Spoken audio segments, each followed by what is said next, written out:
we need, yeah. Man, I got it, wow. Hey everybody, welcome to another edition of Box Seats. I'm your host for this evening, I'm your host, White Chocolate, filling in for Frank Holder this evening. This is the show where we talk sports with comedians. And without further ado, let's start bringing everybody in. Let's start with D. Jones. D. Jones, how you doing, buddy? I'm good. I'm first up today. You are first up today, that's sir. right. Mo not here. How we Mo not here? It's all you. It's your show. Hey, listen. I'm glad we finally started with somebody that looks good, who's intelligent, and probably the most charismatic person on this whole show. I cannot argue with that. And next, let's bring in filmmaker Jason Hayes is in the building. Jason, what up, fellas? What up? Man, how's the wife, man? She's good, man. She's good. She's on the mend, bro. That's good. That's great news. I'm glad to hear that. Okay, I thought we were going to have one more special guest, but we lost him. So let's get things kicked off. Get him back. We got a whole bunch of stuff to cover today. We're going to start with the top stories. And I don't know if you guys have heard this. Where did it go? Right here. Let's start with this. Women's world number one tennis player Aryna Sabalenka will play world number 652. I think that's Nick, not Nike. Typo. Nick Kyrgios. I don't know how you say his name. I don't know who these tennis players are. But I find this interesting because I guess they've been going at it back and forth between each other, making comments, and there's trash talk.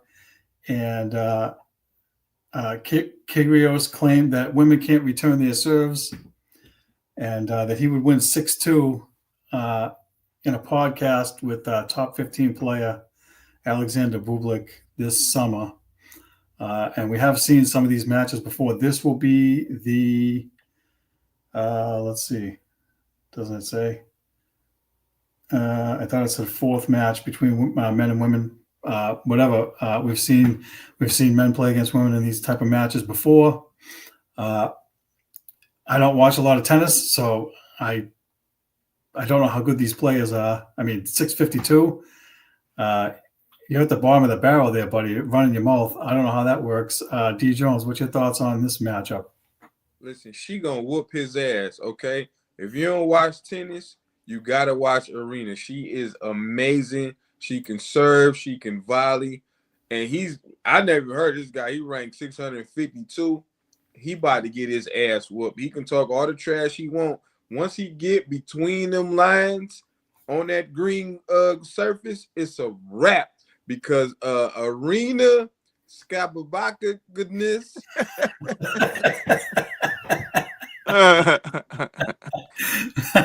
She's tough, man. She is tough.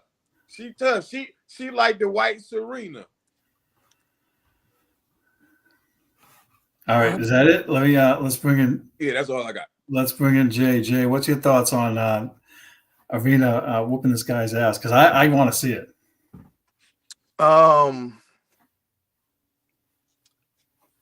Hey, and we about to see, man. I mean, listen. As a person who plays sports, bro, and I played against very, very, very good female basketball players. And it's the difference between the physical ability of men and the physical ability of women. Now, tennis is one of those sports where I don't know. I mean, because you got to be skilled as much as physically talented, right? Like a person, like I saw Serena get beat by people who could barely pop the racket, you know what I'm saying? Because they were good at serving and volleying and curving the lines and stuff like that. So she definitely has a shot, at beating him. But hey, man, listen, if the number one women's tennis player loses to a dude that's ranked in the 600s, that's going to be really problematic, for women's sports to me moving forward.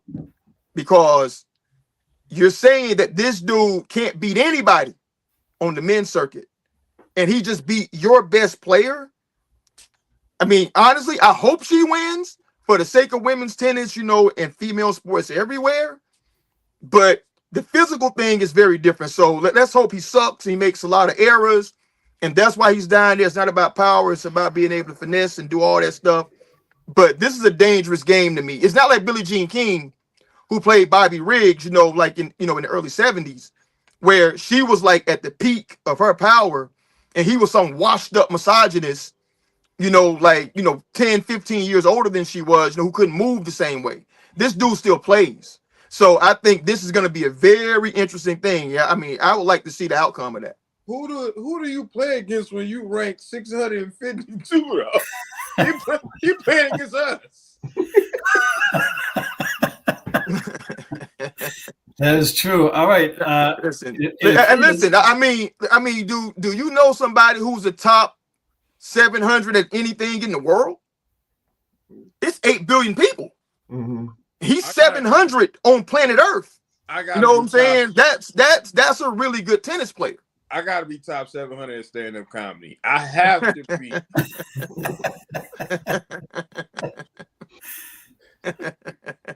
All right. Well, listen. I did not realize we're going to have a special guest today, so let's bring special guest Frank, who's actually the host of this show.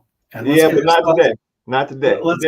Let's get your thoughts on this number 1 women's tennis player versus number 652 in this matchup that they're going to have.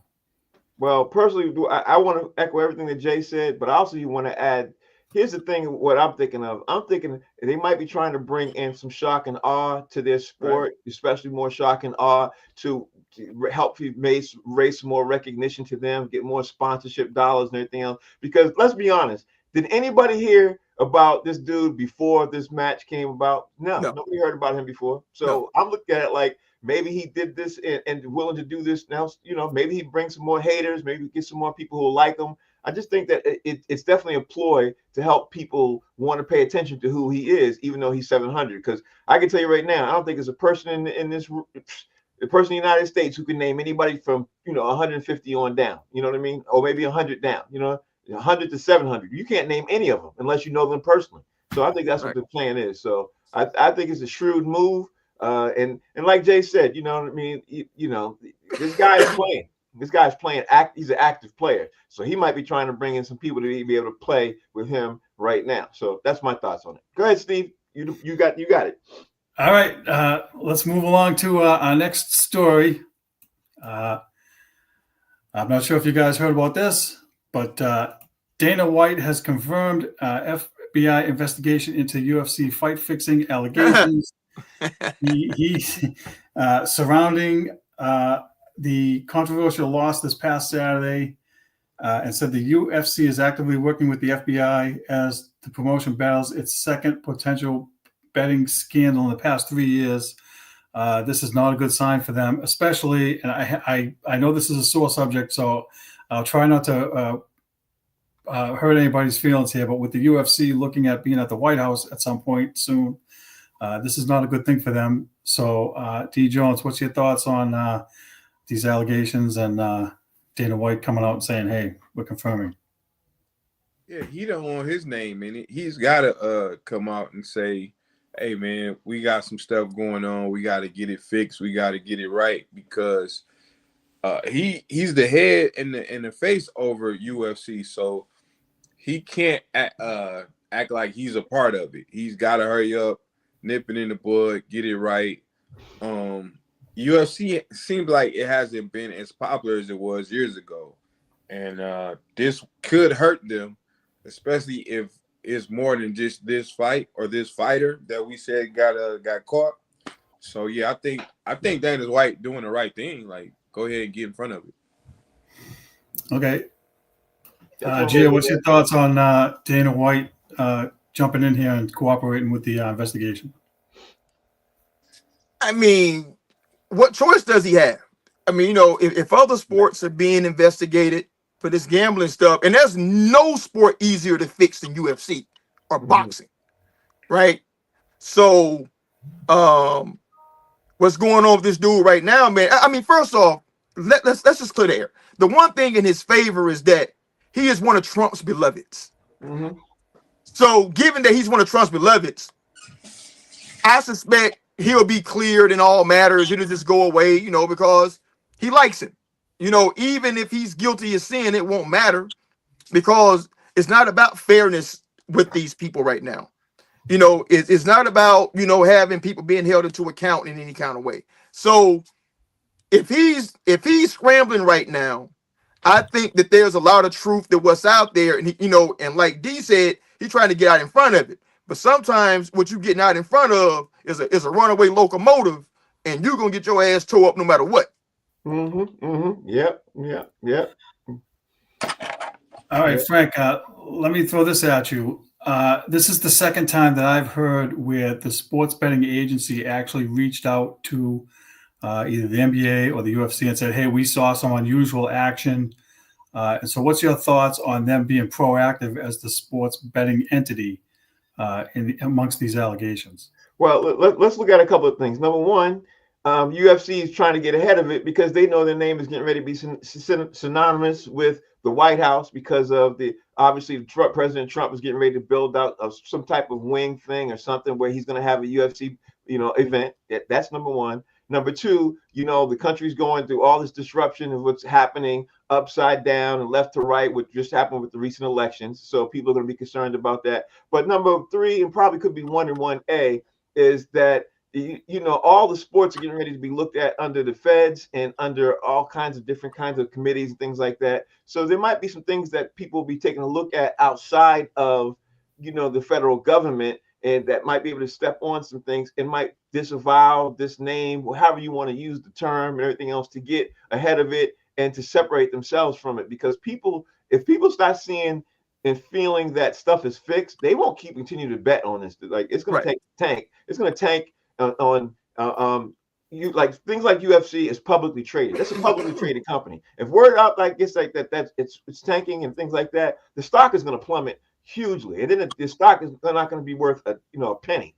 So that's why he's trying to get ahead of it and say, hey, we had nothing to do with it, and we're going to make sure we go along with everything that everybody's saying, and we're going to approve. That's what they're trying to do. But they ain't fooling nobody. Come on, man. We all know that it's still fixed. Come on. And you would know better than me, Steve. You know what I mean? You know more about this wrestling and all that stuff. So I listen, that's my opinion. Wrestling is real. Yeah, here we go. I think Chocolate believed that too. There was a time when I did, but not anymore. Yeah. I realized what's going on. That is why I am no longer a wrestling fan. Because when I was a kid, I believed in it. I was 12 years old. They told me it wasn't real. And the heartbreak I went through, I grieved the whole summer. For the whole 3 months, I grieved wrestling. And to this day, I can't even watch it anymore.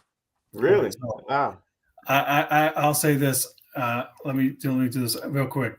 I walked away during the 2020 steroid allegations with Hulk Hogan and Vince McMahon and the whole 2020 thing that broke. But I did end up coming back, and I do realize now that it's an entertainment business. It's not as much about the wrestling. So that's what you have to keep in mind. And so I do watch it because some of it's funny, some of it's entertaining. There is some athleticism involved, even though it's scripted, so to speak, to protect the wrestlers. So it's not as real as we want it to be, but some of the stuff that they do is real. They do get hurt. So, you're not going to tell a guy that it's fake, or they're going to throw you off a ladder somewhere and you're going to break a bone. So enough of that. Let's move on. Keep the show moving. Let's move on to the next topic. ESPN and Penn Entertainment mutually agree to early termination of betting partnership. It looks like they are stopping. They're actually. It sounds like ESPN is actually moving to DraftKings. They're making a deal with them, and I'm not sure why these guys are walking away from them. But D. Jones, what's your thoughts on ESPN walking away from these people and moving on to DraftKings? If you're watching this, listen to me. I've been clean for 3 months of sports gambling, and I just got back on there. Okay, do not sports gamble. Okay, I could have won $1,000 last night, but I bet on Bo Nix to run for 5 yards. How many yards did he run for? Not 5. Okay, I don't care. I don't give a piss who they're going to, okay? Sports betting is the devil, and I'm hooked to it, and I need help, okay? I'm over here like Pookie, like I got to put a parlay in, baby. Don't do it, okay? That's a message to whoever watching. I'm going to put in a 22-leg parlay tonight, but after that, I'm done. This boy silly. All right, Jay, what's your thoughts on this new partnership that ESPN is going to do and get out of these guys? I'm laughing at D saying that today is his last bet. He swears. It's it today, Everybody says baby. that. I'm done. After today, baby, I swear I ain't smoking no more. I bet you $5 a bet. I bet you $5 a bet. Now, you know what? DraftKings is everywhere, you know, which means that, you know, they probably got a lot more volume, you know, on their sites or whatever. So they got a lot more money to spend in advertising and all this other stuff. And as the saying goes, big bank take little bank, you know, 5 days a week, you know what I'm saying? So ESPN, they're just being business people. I mean, that's what you do. You go where the money's at. You go where the popularity's at, because they have a huge platform, which is, you know, what they call in business a symbiotic relationship. You know, they can put ESPN bets or whatever it is on that platform, which has far more reach, and it's just good for business for all of them. Which is why they are doing this investigation thing, you know, make it seem like there's nothing going on in UFC, because if people have any doubt, as somebody said earlier, they ain't placing bets if they know the fix is in. Mm-hmm. So the whole thing collapses, and it's not just what Frank was saying, you know, UFC being publicly traded. MGM is publicly traded. Yeah. Caesars is publicly traded. Mm-hmm. Penn is publicly, you know what I'm saying? So everybody, so the whole gambling house collapses, casinos and all. Yep. All right, Frank, what's your take on this? Let me make sure we all know that this is what happened. First, the story broke at 8 o'clock in the morning that ESPN and Penn Entertainment were mutually agreeing to walk away. 1 hour later, the story broke that ESPN had now had an agreement with DraftKings. So what had happened was, behind the scenes, was ESPN was like, we want to make sure before we jump from this ship that the next ship where we land on is going to have solid footing. That's exactly what they did. So, you know, they're getting rid of one deal and getting make sure another deal's happening. But also why that's happening is ESPN looked at the amount of money that was being made with one and realized that they weren't making as much money as was promised. So they decided, you know, we had an agreement with DraftKings before we went over to Penn Entertainment. Penn Entertainment promised us A, they ain't delivering us A. We going back to where the money is. It's like what Jay said. It's all about money. It's big bank. And now ESPN is now trying to get ahead of this stuff too, because let's not forget also this other thing, the NBA betting scandal is happening. It's gonna, and ESPN has how many games from the NBA right now? You know what I mean? So yeah, it's a lot. Yeah, it's a lot. So they want to make sure they get ahead of all of this too, and they want to do it with DraftKings. So, you know, listen, there's so much ugliness going on behind the scenes. ESPN trying to get behind all of it and trying to figure out how they could finagle this and everything else. And DraftKings probably doesn't get one, you know, they probably don't even care. Like, listen, we don't care which way it goes. We just want to have to deal with you. It could be a lot of different things. But I'm willing to bet that Penn Entertainment wasn't as happy with ESPN as ESPN wasn't as happy with them. Let's not, you know what I mean? Let's not get it twisted. So that's my take on all of that. Okay, thank you for that. Let's move along to the next story. I don't know if you guys probably already saw the story, but I don't recall if you guys covered it or not. So if you did, I apologize. About what? Cowboys defensive end Marshawn Nealon dies after apparent self-inflicted gunshot wound after a police chase. He was involved. We didn't do this story, Steve, because we weren't on the air yet when this happened. So yeah. Okay, so I just wanted to mention this because there's something that I'm sure we've covered, mental health aspects and CTE and all this other stuff. And without getting too much into the specifics, he was being chased for a traffic violation. He fled from the cops. They lost track of his car. He crashed into another car, crashed into the woods or whatever. He ran on foot. And the police officers had received information that he had expressed suicidal ideations or tendencies or whatever. So that's part of what I want to get at with the CTE stuff and the mental illness. And so I just want to get you guys' thoughts on what you think about this young man taking his own life. So D. Jones, we'll start with you. Well, first of all, thoughts and prayers go out to his family, to his girlfriend. Sad news. Anytime anybody's dealing with something like that, if it's CTE or not, that's sad. The only bright side is that he didn't take anybody else's life. Mm-hmm. But besides that, that's all I really can say about that situation, because until maybe they examine his brain and see if he had CTE, we really don't know. He could have always been dealing with this, because his family said he had mental illness conditions before. So I hope it's not CTE, but whatever it was is very sad, and just thoughts and prayers to his family. That's all I can say. Mm-hmm. All right, Jay, what are your thoughts on this young man taking his life? I mean, it's tragic across the board, man. One of the things I've been reading a lot about was that, like, he lost his mother 2 years ago.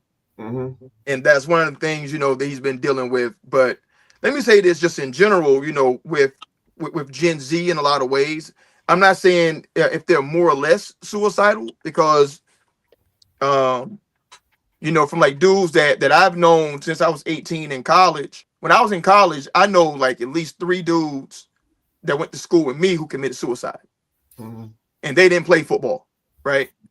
And you're hearing a lot about the suicide rate, being really high, with Gen Z in a lot of ways, because of social media, the bullying, these feelings of not enoughness. So who's to say if it's CTE or if it was just missing his mom? I mean, if it was his life isn't what he thought it was, at the end of the day, it's just tragedy, man. That somebody 24 years old decided that he didn't want to live anymore. And he was the top of the world, man. He scored his first NFL touchdown as a defensive player, like 2-3 days before that. So I don't know what to do with this, man, to be honest. Yeah, I agree with that one. I agree with that. Let me just say, in my opinion, I think that these kids are growing up today with so much access to social media and so much access. I think they even feel lonelier, which is really sad. Yeah. That's why I stay in constant contact talking to my kids. And the crazy part is my kids feel depressed more than I think I felt when I was in high school and teen years and as a young adult. I don't ever remember feeling so depressed so often. So I stay in constant contact with them. And I just had a talk with my daughter earlier today, and her thing is she feels lonely, and I said, why are you feeling so lonely? Like you have everybody else. And she couldn't explain it. And after having a long conversation, I think because that they have so much access and so many things, they tend to pull back more to themselves. And if this is the case with this young man, his mother passed away, he's still being on the team, he still felt more lonelier, and he still was dealing with situations and issues, and he felt he couldn't talk to anybody. Not that I understand, I could see how that could lead a path to somebody taking their own life, because your hormones in your body and stuff like that at that age, they still your brain doesn't really fully function till you're 26, 27 years old. He was 24. He's brain's still forming to be who he's going to be and everything else. And as us as older people, we know that your brain is still, trying to process who you are, your personality traits and things like that early on. So if some of this stuff is happening to you, I think these people need to be talking to other people. If I'm the NFL, NBA, in any sport right now, because of the high suicidal rate, I'm setting up some type of program just to have people talk to other people anyway, just to ask people, how you feeling? How's things? What's going on? Like, because I think they need to do that more often now than they ever did. But, that's my final word on that. I think that's what they should do. All right, very good. Thank you for that. All right, let's move on to the next story. Let's do this. This guy never seems to escape the news. Ex-NFL player Antonio Brown was arrested in Dubai. Apparently, he was accused of grabbing a handgun from a security officer after a celebrity boxing match and firing 2 shots at a man he had gotten into a fist fight with earlier. He said that he was jumped by multiple individuals who tried to steal his jewelry and cause physical harm. And so now he's in New Jersey and he's waiting to be extradited back to Miami, and said he would go. A second-degree murder attempt charge in Florida carries a maximum 15-year prison sentence and up to $10,000 fine in the event of a conviction. So, D. Jones, what's your thoughts on Antonio Brown getting himself in trouble again here? Somebody need to pick up their house phone. Well, it's not my house, so unfortunately, I don't have any say there. We talking about CTE. He need to be examined for CTE, man. That boy ain't been right for a long time. And who's to say he's not lying? Because he's famous. He probably had on a bunch of jewelry. They could have been trying to take it, and he could have threw some shots up. But if that's the case, you should file a report if something like that happened. He's been known to do some crazy things, throwing furniture off a balcony, all type of crazy stuff, man. He the one need to be checked for CTE. Something's wrong with that boy. That's it. That's it. Yeah. Jay, what's your thoughts on this? My thoughts is he gotta have CTE, because if you know that you did this and you had to jump on the cops before they could block your passport, why would you fly to a country that had extradition with the United States? You know what I'm saying? Like, go to Indonesia. Go someplace where they won't extradite you. Mexico. No, they'll send you back. I believe that Brazil has an extradition with us, but Indonesia, I know for sure, doesn't have extradition, which is why all them Me Too dudes fled to Bali. Is that where Russell at? That's where Russell lives, bro. Ain't no extradition in Indonesia, right? So I don't even know why he would even be in a place thinking that they're not gonna just come and get him, bro. I mean, it don't make any sense. But I'm sure, like being from Florida, man, it's a lot of stick-up dudes around there.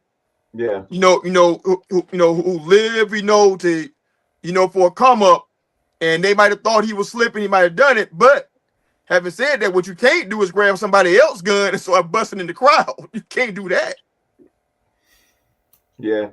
I think he's gonna end up going to jail for this one, bro, because running looks like guilt. You know what I mean? If he had stayed and he had went to the police immediately right after this and everything else, he could have probably beat this whole case, and created whatever story he wanted to say, because it would have been his word against a whole bunch of guys, street dudes, and he would have been fine. Running shows guilt. Running shows that you're trying to hide something. Just running, period. You know what I mean? And you got to try to get 12 people to sit there and believe, your story right now after you ran. Yeah, you in trouble, bro. I don't think he's gonna get 15 years, but I think he could easily get 3 to 5. You know what I mean? I think he could easily get 3 to 5.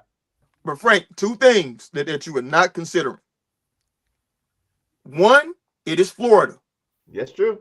That is a different place. That's true. Right. Two, this is a Donald Trump Justice Department. That's true too. So with those things being true, like those things may have been true under the normal functionings of how the government normally works, yes.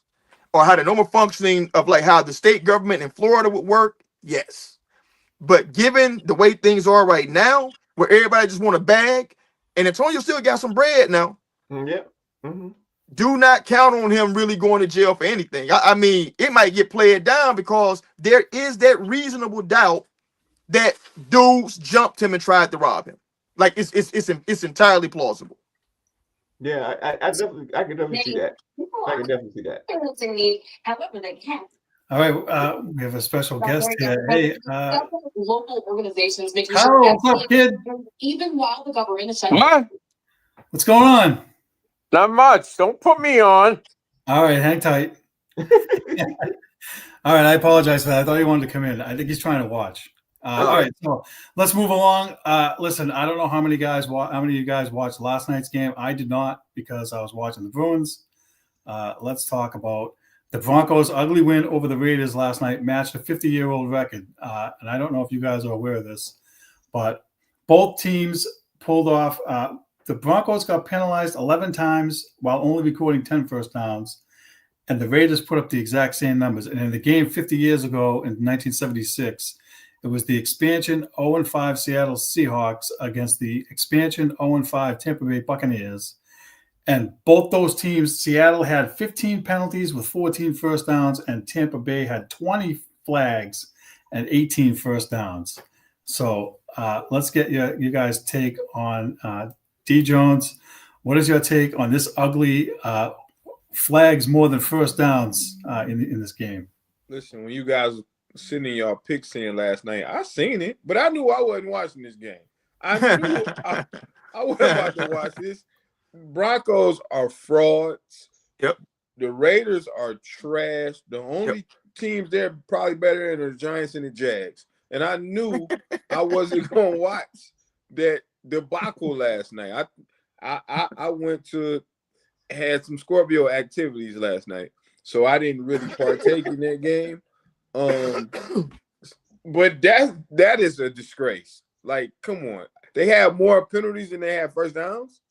Yeah, they Yeah. did. That's Yeah, they did. terrible. That's terrible wild. football. Yeah, they did. They did. All right, Jay, what's your thoughts on this flag-infested fumbleitis? I watched that game to halftime. And when halftime made it, I was like, you know what? It's way too many channels and way too many things that I could be doing with my time than watching this. Right? I mean, the first half was messy, and that's when they did scoring. I mean, the halftime was 7-7. The final score was 10-7. Mm-hmm. How you gonna play a whole half of football and you only manufactured 3 points between two teams? So I had no regrets of turning that channel and going on to something else. Unlike the Dodgers Blue Jays game 7. Oh man. Still feeling that, huh, Jay? Oh man. I could have said I was watching. I could have said I saw it. All right, I digress. But nah, man. I mean, that game was just awful. Doo-doo juice. It was doo-doo juice. Just awful. All right, Frank, what's your take on all these flags? More flags than first downs. That's awful. Unfortunately, I watched the whole game because I thought God.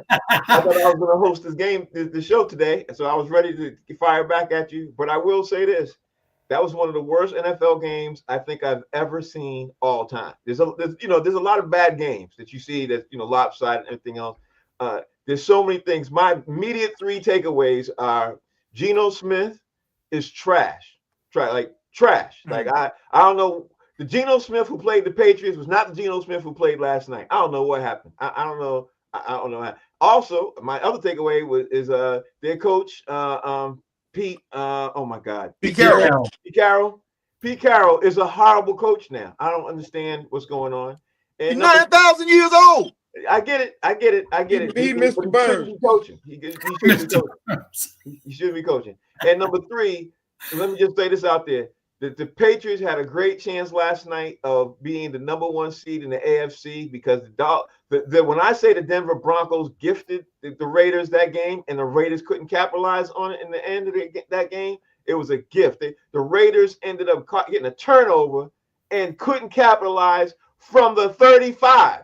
Did y'all hear me? From the 35-yard line, they could not capitalize. They couldn't capitalize with a field goal to tie the game, and they couldn't move the ball from the 35-yard line to be able to score. They got the ball on the 35.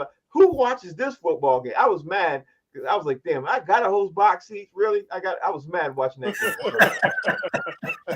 That's why Frank called out sick today. Then I was like, you know what? I'm going to come in because I didn't want to be that mad. But I will say this, though. I got to see the World Series.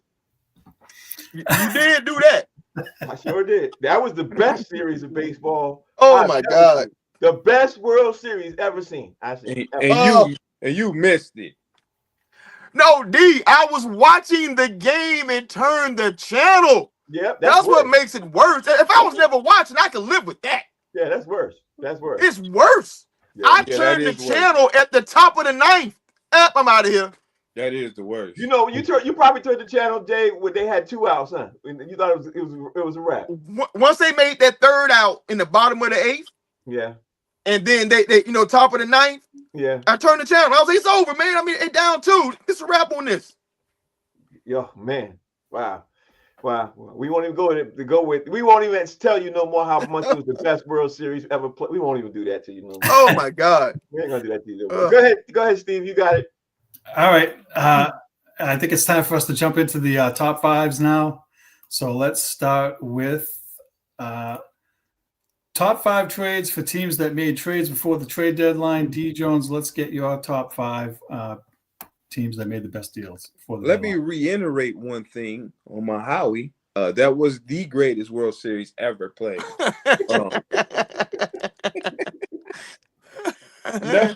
Number 5, I'm going with the Cowboys, man. The Cowboys kind of did something for the future, not this season, but getting Quentin Williams and some picks, man. They could possibly lose in the playoffs next season. Possible. Yeah, possibly. Number 4, I got this team down south. They stink. They got Jacoby Myers. It's a good pickup, man. So I had to put them on the list. Number 3, I got the Seahawks with Rashid Shaheed, man, fast. We'll get another receiver to go with Jackson Smith is huge. Number 2, I got the Jets, man. They got 2 first-round picks in 26 and 3 first-round picks in 2027. And number 1 is the Colts with Sauce Gardner. All right, good list. Jay, you're up. Top 5 trades teams made before the deadline. They must really be the top 5, man, because me and D got a lot of overlap. Number 5, I got Dallas getting Quentin Williams. Man, dude's a dog, and they are garbage truck juice on defense. Number 4, I got the Colts getting Sauce Gardner. They're a really good team. All they're doing is just shoring up, where they might be a little bit deficient to make sure that they can make a legitimate run this year at going to the Super Bowl. Number 3, I got Jacoby Myers going to Jacksonville. Listen, Jacksonville has 8 receivers. 6 of them are injured. So getting him at the trade deadline may save the season, or at least keep playoff hopes alive, because if they didn't make that move, bro, Brian Thomas is out this weekend. Travis Hunter is on IR. That's 2 of your starting 3 top wide receivers. If they don't get him, it's a wrap. Number 2, this wasn't, immediate, but this is the biggest trade this season. Micah Parsons going to Green Bay. Yeah. Because Dallas looks terrible without that dude on their roster. And Green Bay looks like they could be a world beater with that man on their roster. So there's no bigger trade than that. But number 1, I got to go New York Jets. They unloaded 2 players, 2 of their best players, arguably. I mean, if not their 2 best players on the team. Garrett Wilson is up there. But to give up 2 players and you get back 5 first-rounders in exchange for that, I think you're winning with that. Okay. Yeah, that might be the 2 best players in Jets history. You might be. Hey, listen. The only way I can say definitively yes is because Darrelle Revis played for him. That's true. That's true. Yeah. Was Darrelle Revis traded to the Jets, or did he sign to the Jets? They drafted him, man, straight out of Pitt. But I mean, when he came back, when he went back to the Jets, was he traded to the Jets when he went back? I think it didn't work out in New England, and so he just re-signed with the Jets. It worked out in New England. It worked out in New England. He won a Super Bowl, but they wasn't going to re-sign him for that money that he wanted. So yeah, I think he went back as a free agent. Yeah, that's what it was. He went back as free agent. All right, so for me, I threw this list together real fast. Number 5 for me was what Jay just said with the Jets. I thought that was a great trade. Number 4 for me, I don't remember when Jimmy Garoppolo got traded to the 49ers. I don't remember when that was, but that's got to be huge. That was huge for me. I got Christian McCaffrey again to the 49ers. That's number 3. I got Micah Parsons. I think that Micah Parsons trade is one of the biggest trades ever in NFL history. I think that was such a ridiculous trade. I wanted to go down and say that that's one of the, to me, I think that's one of the worst trades in Dallas Cowboys history that they ever did. But on the flip side, for number two, the best trade the Dallas Cowboys ever did was Herschel Walker. Obviously they traded him, and they ended up, what did they do? They ended up stacking and put together a Super Bowl run. But to me, I think I'm at number one. That Marshawn Lynch trade to the Seahawks changed the whole landscape for the Seattle Seahawks. You know what I mean? Like that wasn't just huge on one aspect. It put Seattle Seahawks on the map. Nobody even thought of them as being that powerful of a team that be able to run the ball. And being people, if you all remember, people were saying that they probably were the best team at that time when they won the Super Bowl. They were probably the best to win in Super Bowl ever. You know what I mean? With that Marshawn Lynch trade. So that's my five. I didn't know this was an all-time list. I thought this Yeah, was me either. last week. Yeah. Or this. Right, that's how I took it. Yeah. Sorry. Somebody cheated on their own. No, I didn't. You all were right. I was wrong. I just threw it together because you all said everybody else. So I did. Yeah. All right. Don't follow me. I have two that were not mentioned. Philadelphia getting defensive end Jalen Phillips and Michael Carter on defense. Howie Roseman is the best GM in football right now, shoring up that defense. They're still ready to make another run. And you guys are going to laugh at this, but I think that Cincinnati getting Joe Flacco, if that team had a half an ounce of defense at all, there's a chance that they could be in the playoff mix. So I think Cincinnati did themselves a solid by getting him. Mm-hmm. Yeah, I'd agree with that. All right. Nonetheless, my thoughts aside, let's move on to the next top five. Let's do top five power rankings after 2 weeks in the NBA. D. Jones, you're up first. Number 5, I'm going with the Rockets. Them boys, they're playing really tough. At 5? Really, D? 5? I'm sorry. Yeah, I didn't interrupt. I'm sorry. They're not even leading their division. For 5, D? I'm sorry. They're not leading their division. Number 4, the most surprising team right now, the Chicago Bulls. Like, what the hell is going on? Right. That's crazy. Number 3, I got the Los Angeles Lakers. They winning games without their top players, and they playing defense. That's crazy. Number 2, the OK City Thunder, the defending champions, is number 2, and number 1. I don't know if y'all been watching this guy or these two guys. Oh Lord, man, the Cade Cunningham and Jalen Duren, 22 points, 22 rebounds. Then he put up a 33 and 12. Cade going ham in the fourth quarter. I think he's first or second in the fourth quarter in scoring, man. Watch out for the Pistons. Saw that coming a mile away. All right, Jay, let's have your top 5. I can't believe D picked the Pistons, man. Wow. That is crazy to me. I know. I had to research it. That was a reach. I know. He really had to research it. That was funny. So for me, number 5, I got the New York Knicks. And I have the Knicks just ahead of the Pistons only because I don't think the Pistons beat them in a 7-game series. 4, I got the Houston Rockets. They're solid. Their talent is real. The coach is legit. They're going to be dangerous. Number 3, I can't believe I'm saying this, I got the Chicago Bulls. They're 6-1 and number 1 in the East. And the surprising thing about it is, it ain't like they got the 6-1 beating the scrubs in the league. They beat teams that were supposed to be good this year. They hung L's on these dudes. Number 2, crazy, I got the Lakers. Because they're winning without LeBron even playing. And then Luka ain't even playing some of these games, and they still getting dubs. So I got to say, when that other man get back, and they get that rotation down, they're going to be a dangerous team. But number 1, this is dedicated, the chocolate. To beat a man, you got to beat the man. Woo! It's OKC Thunder, baby. Until somebody knock them off, they got to be top dog, man. No argument here. All right. Frank, your top 5, you're up. All right, my top 5. I'm going to go from 1 to 5 because I'm looking at this list right now that I just put together, and I'm getting it from a couple of other things. Because again, you guys know I wasn't trying to do a top 5.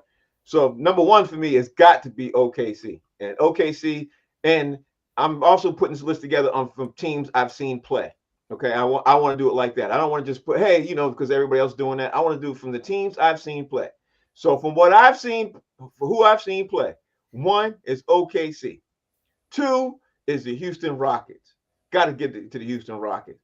3, and you'll probably never hear me say this again, ever, the New York Knicks. I seen them boys ball. Them boys is balling.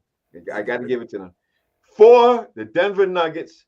And the Denver Nuggets, I saw them play too, and the Denver Nuggets is balling too. And 5, for what Jay said, the Los Angeles Lakers is balling too. I can't even believe without all their stars, they putting it together too. So that's my top 5. Hold on. I know the Bulls and the Pistons, they should be in there too, but I ain't seen them play. So you didn't see the Pistons beat the Celtics. No, I didn't see that game. and they beat the Rockets, but that's okay. No, I ain't see that game either. So Oh Lord, no, it's cool. It's cool. No offense to y'all's list. No, if you ain't see it, you ain't see it. I just did. I ain't see it. I want to do a list. Next time I come on, I'm gonna say I've seen all these teams play, and this is my top 5 because I watch a lot of basketball, y'all. I watch NBA TV or that channel stays on. I watch teams play all the time because I want to see come playoff time who's a real and who's a fraud. That's what I want to see. The Pistons winning by 36 tonight. They probably will. But I heard a lot of here's the crazy part. I heard a lot of great things about the Pistons, but I heard more things about the Chicago Bulls than I heard anybody. So I'm trying to watch them this weekend. That's what I want to see. Josh out here playing. I hear the Bulls is doing their thing. So I'll be looking for that. All right, let me jump in here real quick. I got number 5. I actually have Detroit because I did see them kick the Celtics' ass. Thank you, man. I have Chicago at number 4. I have not seen them play, but they're number 1 in the Eastern Conference. I have Denver at number 3 because they got the Joker, and anytime you have that guy on there, I've seen him enough to know that they're for real. Houston, I have at number 2. I watched the Celtics get hammered by them. The Celtics couldn't do squat. They're for real. And Frank and I on our show talked about this. Ime Udoka is a really good coach, and we still wish he was the Celtics coach. And number 1, Jay, thank you for the homage. I have OKC because to be the man, you got to beat the man. And the thing is, OKC has a really, really good chance of repeating too. Their ball, the way they're moving the ball and the way they're shooting, people better be prepared. These boys are going to play. But if they won't get knocked off by anybody, I think it's going to be Houston. But San Antonio tough too. Yeah, but San Antonio showed some cracks the last 2 games. I watched them play the last 2 games. When Fox come back, it's going to be a little different. We'll see. But like Jay said, what you say, Jay? Say it one more time for those at home, Jay. To be the man, you got to beat the man. And the Pistons beat the Rockets and the Celtics. But the man is OKC. We ain't talking about that. They number 1. All right, let's move along to the next top 5. Let's move along.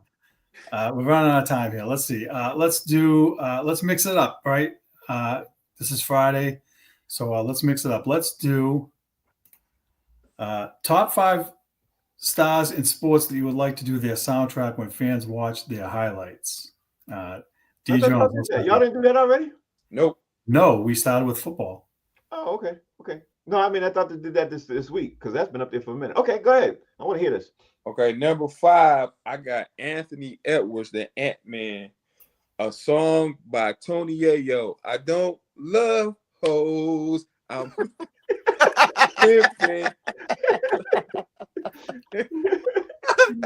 Number 5. Oh God. It was Tony Yayo pimping. Number 4, Ja Morant, Nas. No, I'm sorry, Biggie. Who shot you? But,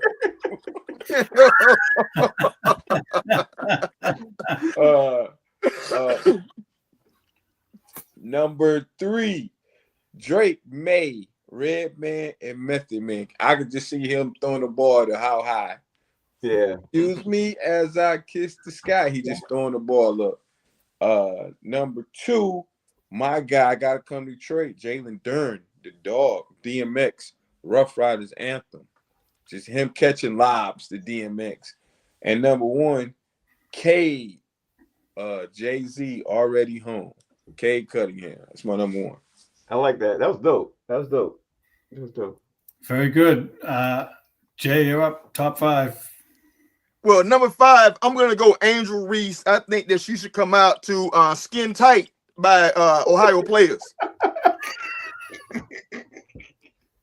Bro, her warm-up be fitted. You know what I'm saying? Like, damn, I mean, the warm-up can't be loose.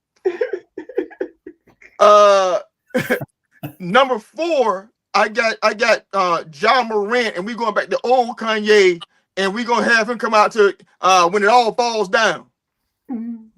And number 3, I want Tyreek Hill, man. You know, he need to come out to old Kanye again, Gold Digger. In the tunnel, she take my money when I'm in need. Yes, he's a trifling. Dun, dun, dun, dun, dun. There we go. Number 2, I'm gonna do an original song with James Harden. It's gonna be called "Catch Me at the Naked Ballet." Maybe I'm in love with a stripper. And you know what? We could have done that one, man, but everybody liked that one already. From what I hear, James has a next level addiction. You know, like his is beyond love. And number 1, I want to do one for LeBron Ramon James Sr. We going to the studio. We're going to call this one "All Y'all Can Kiss My Rich, Successful Black Ass." Who sings that? LeBron does. And he's going to carry his purse in the video. Not his purse. He going to throw him off like this, right? Hey, D, he going to throw him off with his wrist like this with the purse dangling on it. He did one.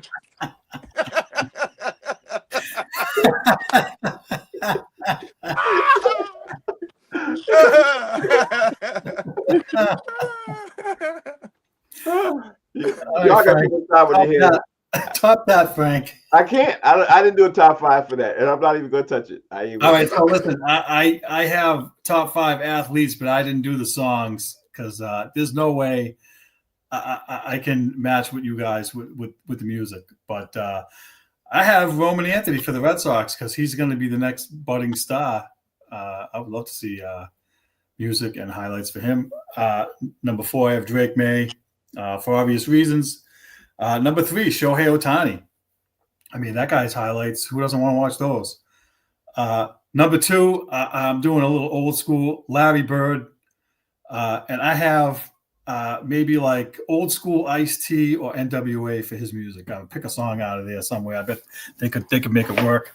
And the last one I have, and I know we don't have hockey fans here, but Bobby Orr. Again, I don't have a song, but I could watch that guy on a loop 24/7, 365. Can you tell he's from Boston or what? Like all that Boston homers and like. Listen, I threw Shohei Ohtani in there. Yeah, Jesus.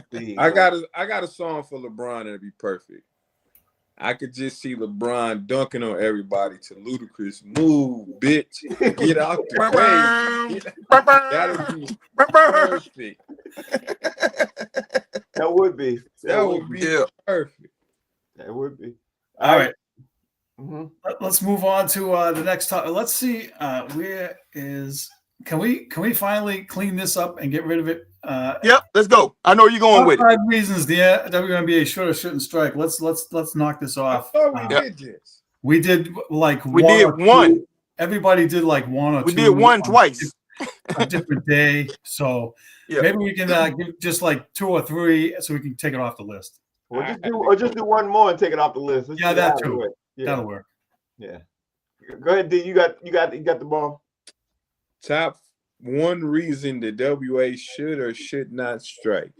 I'm gonna go back to what I said last time. They should not strike and keep working because I don't want to go to the malls and they in all the Foot Lockers taking all the Timberlands and taking all the women I'm trying to get at the mall. So they need to stay their ass at work.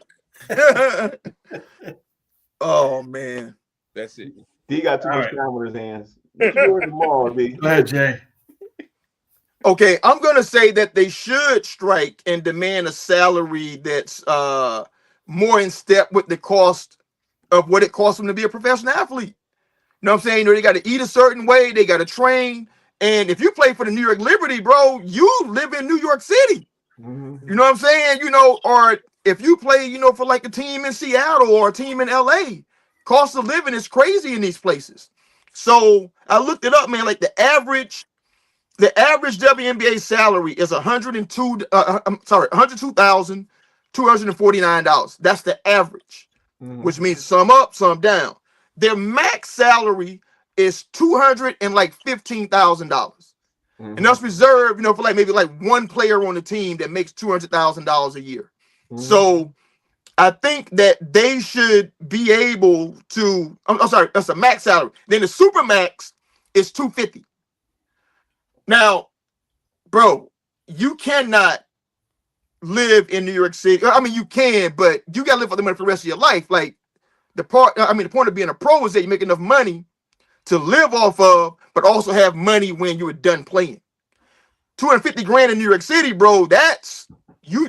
I mean, you making rent. You know what I'm saying? So they should strike to get a higher salary thing that, you know, or at least take into account where you live and the cost of living. All right, Frank, last word. Okay. I'm going to say kind of double-edged sword here. I'm going to say I think they should strike, but I think they're picking a wrong time to do it. You know what I mean? So I guess you could say they shouldn't strike right now. With me, when you strike, you have to strike when you have leverage. You know what I mean? And right now, they don't have too much leverage. If I'm them, I'm sitting in the players union and I say, okay, this is when we're going to strike. When the WNBA goes so far down the road where they're getting ready to have an expansion of 2 more teams, and because they expand 2 more teams, they need everybody to come to obviously watch the games, and they need more fan participation and everything else. That's when they should strike, because then that's when they have the most leverage. You know what I mean? If I'm them, that's what I do. Because right now, they don't have a lot of leverage. You know what I mean? If a lot of the people right now who own their teams and everything else are using these teams as tax write-offs. None of these teams are making a profit, not one. So why are you trying to strike and try to force their hand? If the owners all get together and say, you know what, we don't feel like being bothered, the WNBA will go away. You know what I mean? But at the end of the day, you know, I understand why they're doing it. So if I'm them, I wouldn't strike right now. I'd strike when they have leverage, and that's when they have leverage. They're supposed to do an expansion of 2 or 4 teams in the next year and a half. You know what I mean? So I don't know. Baby J knows more about that than me, but that's what I would do if I was them. But now also, you know, there's this rival league that's forming called Project B. That's true too. You know, where there are some WNBA players, you know, that are signing up to go over there. They're saying they're offering more competitive salaries and all this other stuff. So the question is whether or not this league can be sustainable. Yes, like, it's one thing to offer that, but the WNBA has been around for 30 years. They have been, you know, like, they haven't made any money, but they're not going to go anywhere because the NBA subsidizes them and makes sure that they exist. So if you strike or you sign with Project B and they say, you know what, just scrap it. You know what I'm saying? You know, why bother? I mean, don't make money anyway. So my concern was that the league could go away. Yep. So that's my main concern with them striking. Yeah, I agree with that. You got to have leverage when you strike. You got to have leverage. This falls on women. If the WNBA go away, this falls on women because they need to support it. It's women's basketball. Yeah, that's true. That's true. All right, very good. Let's go around the horn real quick. D. Jones, while you're there, why don't you tell everybody how they can follow you? Listen, follow me on Cash App, Zelle, and Venmo. Instagram 313D Jones. I got a big show tomorrow, erotic poetry comedy, lingerie fashion show. It's going to be amazing if you're in the metropolitan Detroit area. Come through Saturday in Redford, Michigan. And yeah, that's what we do. Jake, tell everybody how they can follow you. Well, this weekend, in addition, you know, to taking care of my wife, you know, who's recovering, you know, from, you know, leg surgery, I'm going to be constantly texting D photos of dudes who owed a lot of child support in their lives. And say, D, let's stay focused, baby. You know, with the headline tagline, do you want to be him? He doing all these lingerie things, man. Listen, D, Hey man, let's stay focused. All right. And you can follow me at JD Hayes over at Fanbase, man. We out here, man. Jay, you not All right, getting no Frank, how can text. everybody, You're not Frank, getting how can no everybody text. follow you? D, I just want to say one thing. I'm living life vicariously through you, through any text message you want to send, because you saw what I text you. You saw what I like. So, Oh bro, my God, yeah. I've been looking. all right. So anyway, follow me on the Humor Mill on any platforms and everything else, man. The Humor Mill is on all social media platforms. We appreciate you all for watching. We appreciate you all for following, telling friends to tell friends. And I want to say thanks to Steve for sitting in for me today. And I want to surprise him by jumping in. I was going to come in earlier, but yeah. That's all right. Hey, can I say one thing real quick before we sign off? Let me give a shout out to Mo and Howie, who are not here. Mo is at an audition. Wish him the best of luck. And Howie has a new movie coming out today, Unexpected Christmas in theaters. So I want to give those guys a shout out. Wish them the best of luck. And thanks for cutting me off, because that's what I was going to say. But okay, I apologize. Well, listen, you're not hosting today. I am. Yeah. That's right. Tell him, Chocolate. I appreciate you doing I'm on that. my toes already over here. Yeah, I appreciate you doing that.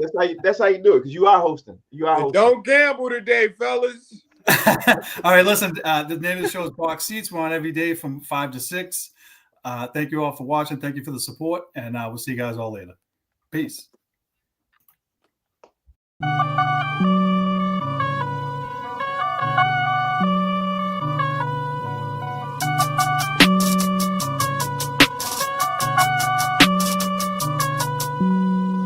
Hey, what you need, yeah?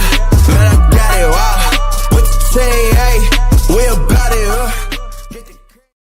Thanks, guys. I appreciate you.